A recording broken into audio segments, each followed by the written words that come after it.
Welcome to the Gaggle, where we talk politics in Arizona and beyond. This week, Representative Martha McSally has told her friends in Congress she intends on running for Senate. Things are pretty unsettled at City Hall on the political front, and at the state capitol we have allegations of sexual harassment, not just from one state lawmaker, but now two. Dustin, you have reported on this. Take us inside the phone calls that you've been getting from people. Yeah, so about a little over 2 weeks ago, Representative Michelle Ugenti went public with allegations that she'd been harassed, but she didn't name any specific lawmakers who had harassed her. But this week, on Tuesday, she went public and said that Representative Don Shooter from Yuma, a Republican, was one of the lawmakers who harassed her, and she described instances where he pursued like a romantic relationship with her and didn't relent even though she told him she wasn't interested. And after that happened, House Majority Whip Kelly Townsend also came forward and said she'd also experienced instances of harassment. She didn't name any names, but this issue is just kind of exploding now, and we have multiple investigations that are being launched in the House. Speaker Mesnard announced today, so we'll see. It's going to just keep going bigger from here. And it sounds like this is not just advances or allegations that are involving state lawmakers. State lobbyists or lobbyists who represent various clients are also coming forward with claims. Right. Yeah, there's a lot of chatter about lobbyists who've also experienced instances with various lawmakers. No one has gone public at this point, but that could change in the next couple of days. Speaker Mesnard has specifically said that lobbyists, staffers, lawmakers, anyone who's experienced any instances of harassment should be willing to come forward. And it seems to me that there's not a lot of surprise that Representative Shooter is the focus of this at least first round of allegations. Does it go beyond him? Yeah, I mean, there's certainly other names that are being repeated, but his name was one of the ones that had been chatted about a lot in recent weeks after Representative Ugenti came forward. So I think we might hear more people coming forward talking about him. His name is certainly one that's been kicked around a lot in the last couple of weeks.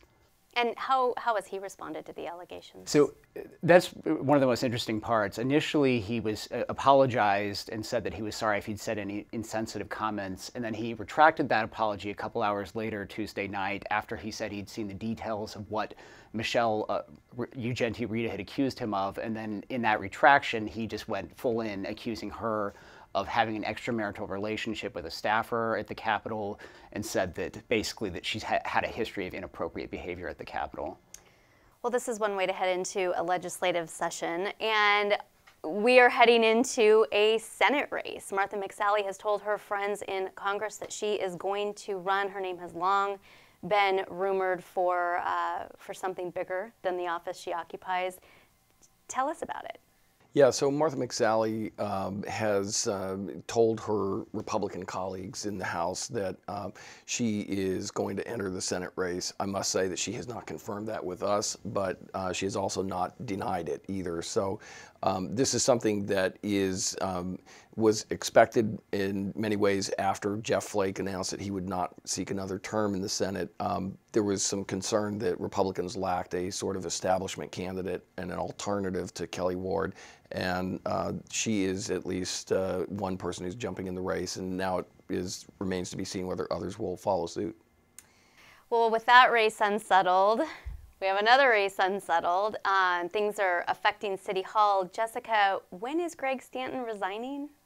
I think I am one of the top people who would like to know the answer to that question. Unfortunately, I don't have an answer for you. He can stay in office until May 30th. Everyone assumes he will leave before then to kind of get going with his congressional campaign. But the last response I got for him is that he will make an announcement when he makes a decision. So perhaps he also does not know when he is resigning. Basically, when he resigns has a huge impact on the race to replace him and a lot of other things.